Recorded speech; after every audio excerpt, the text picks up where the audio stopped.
கல்யாணம் ஃபிக்ஸ் ஆயிடுச்சா? தமிழ் மேட்ரிமோனிக்கு தேங்க்ஸ் சொல்லணும். 26 வருஷத்துக்கு முன்னாடி இதே தமிழ் மேட்ரிமோனி மூலமா தான் இவ அம்மாக்கும் கல்யாணம் பண்ணேன். கல்யாணம்னாலே தமிழ் மேட்ரிமோனி தான். ராஜகம்பீரன் சார், திமுக மற்றும் அதிமுக இரண்டு கட்சிகளுமே பாஜகவுடன் கூட்டணி வச்சிருக்காங்க. கடந்த காலங்களிலும் நடந்திருக்கு, இப்பவும் அதிமுக கூட்டணியில் இருக்காங்க. இப்படி இருக்கும்போது மாறி மாறி அந்த பரஸ்பர குற்றச்சாட்டுகளை பாஜகவை முன்வைத்து வச்சுட்டு வர்றதை எப்படி பார்க்கறீங்க? அதாவது தமிழ்நாட்டினுடைய திராவிட இயக்க அரசியலின் தொடக்கம் எங்க இருக்கிறதுனா ஒன்றிய அரசின் மீதான போர் தான். மாநில சுயாட்சி என்பது என்ன? எங்களுக்கான உரிமைகளை நீங்கள் தர மறுக்கிறீர்கள். ஒரு மாநில முதலமைச்சருக்கு தேசிய கொடியை ஏற்றுவதற்கான உரிமை கூட இல்லாமல் இருந்தது. அதை கலைஞர் தான் பெற்று தந்தார். அப்ப மாநிலத்திலே இருக்கக்கூடிய மொழி, தாய்மொழி காக்கப்பட வேண்டும் என்கிற போர்ல தான் இந்தி மொழியை திணித்த போதுதான் இங்க இருக்கக்கூடிய ஆளுங்கட்சியாக ஏற்கனவே இருந்த காங்கிரஸ் வீழ்த்தப்பட்டதற்கு அந்த மொழி போராட்டம் முதன்மையான காரணமாக இருந்தது. அப்ப டெல்லியோடு போர் செய்வது என்பதுதான் திராவிட இயக்கத்தினுடைய வரலாறு. எல்லா ஆதிக்கமற்ற சமுதாயம் அமைப்போம் என்று சொல்வது இந்திய ஆதிக்கமாக இருக்கலாம், சாதிய மேலாதிக்கமாக இருக்கலாம், எல்லா பாலின சமத்துவமற்ற இடமாக இருக்கலாம், பெரும்பான்மை சிறுபான்மை என்பதற்கான இடத்திலே இருந்து செலுத்தப்படுகிற ஆதிக்கமாக இருக்கலாம், மதவாத ஆதிக்கமாக இருக்கலாம், சாதியவாத எல்லா ஆதிக்கங்களுக்கும் எதிரானதுதான் திராவிட இயக்கத்தினுடைய கோட்பாடு. அப்ப இந்த ஆதிக்கத்தை, இந்த அதிகாரத்தை குவித்து வைத்திருக்கக்கூடிய மத்திய அரசாங்கத்தை எதிர்த்துதான் அண்ணா வந்து அரசியல் செய்தார். அப்படித்தான் கலைஞர் அரசியல் செய்தார். அப்படித்தான் ஸ்டாலின் அரசியல் செய்கிறார். இப்ப என்னன்னா, தவிர்க்க முடியாத சூழல்ல எந்த காங்கிரஸ் கட்சியோடு முரண்பட்டு அவர்கள் வந்து போராட்டங்களை நடத்தினார்களோ அவர்களோடு கூட்டணி காண்கிற வாய்ப்பு எமர்ஜென்சி எதிர்த்ததற்கு பின்பு, மொழி போராட்டத்திற்கு பின்பு மறுபடியும் திமுகவுக்கு வந்திருக்கிறது, அதிமுகவுக்கு வந்திருக்கிறது. அதே போல இன்றைக்கு பாஜகவோடு நேரு எதிரான கொள்கை கொண்டிருக்கக்கூடிய திராவிட இயக்கங்கள் திமுக அதிமுக கூட்டணி வைத்திருக்கிறது.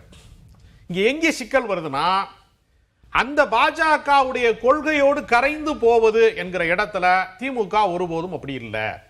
அதிகார பகிர்வு என்கிற இடத்துல, அதிகாரத்தை வந்து கைப்பற்ற வேண்டும் என்கிற இடத்துல மத்திய அரசோடு சில உடன்பாடு வைத்திருக்கிறார்கள். அது வாஜ்பாயோடு வைத்த உடன்பாடாக இருக்கலாம், அல்லது நீங்கள் வந்து பாஜகவோடு கடந்த கால எல்லா உடன்பாடுகளை மாறி மாறி வைத்ததாக இருக்கலாம்.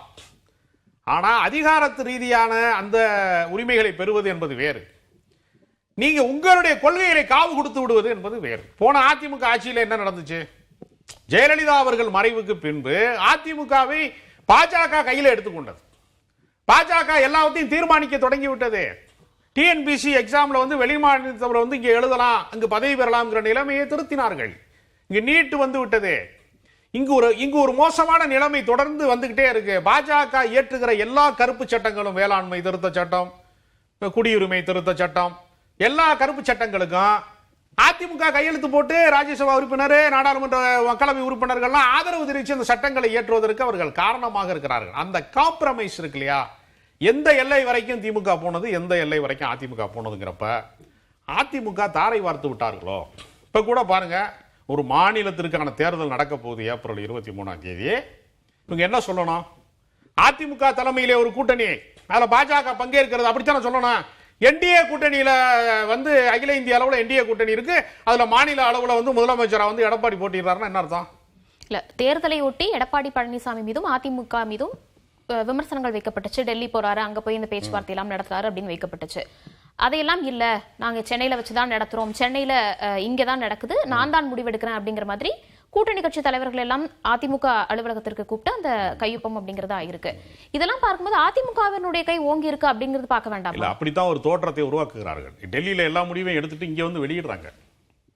இங்க வந்து ஒரு பிரஸ் கிளப்ல வெளியிடுவாங்கல்ல, அது மாதிரி வெளியிடுறாங்க. இங்க வந்து அதிமுக ஆபீஸ்ல வச்சு, எம்ஜிஆர் மலையில வச்சு வெளியிடுறாங்க.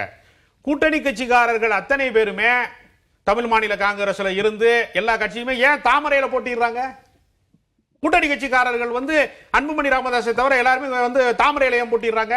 அதுக்கு இபிஎஸ் சொன்ன விஷயம் என்னன்னா, எங்க கூட்டணியில் இருக்கக்கூடியவங்களுக்கு சுதந்திரமா முடிவெடுக்கக்கூடிய அந்த இது இருக்கு, எதுல வேணாலும் அவங்க. அதெல்லாம் கிடையாது. அது பாஜகவின் அழுத்தத்தால் நடந்தது, சுதந்திரமாலாம் இல்ல. பாஜகவினுடைய தாமரை சின்னத்தை எல்லா மாவட்டந்தோறும் எல்லா இடங்களிலும் கொண்டு போய் சேர்ப்பதற்கு இந்த தோழமை கட்சிகளை அவர்கள் பயன்படுத்திக் கொள்கிறார்கள். தமிழ் மாநில காங்கிரசுக்கு அவங்க கட்சி சின்னம் கிடைச்சா அவங்க கட்சி வளருமா, தாமரை சின்னத்துல போட்டிட்டா வளருமான ஒரு கேள்வி இருக்குல்ல. நீங்க ஜெயலலிதா காலத்தில் இதை கற்பனை செய்ய முடியுமா? கூட்டணி கட்சிக்காரர்கள் இரட்டை இலையிலே போட்டியிடுவார்களே தவிர, இன்னும் அந்த மாநில கட்சியினுடைய தலைமையினுடைய அவர்கள் சின்னத்திலே போட்டியிடுவார்களே தவிர ஒரு தேசிய கட்சியினுடைய அடையாளத்தை ஒரு நாளும் பெற மாட்டாங்க. கல்யாணம் ஃபிக்ஸ் ஆயிடுச்சா? தமிழ் மேட்ரிமோனிக்கு தேங்க்ஸ் சொல்லணும். 26 வருஷத்துக்கு முன்னாடி இதே தமிழ் மேட்ரிமோனி மூலமா தான் இவ அம்மாக்கும் கல்யாணம் பண்ணேன். கல்யாணம்னாலே தமிழ் மேட்ரிமோனி தான்.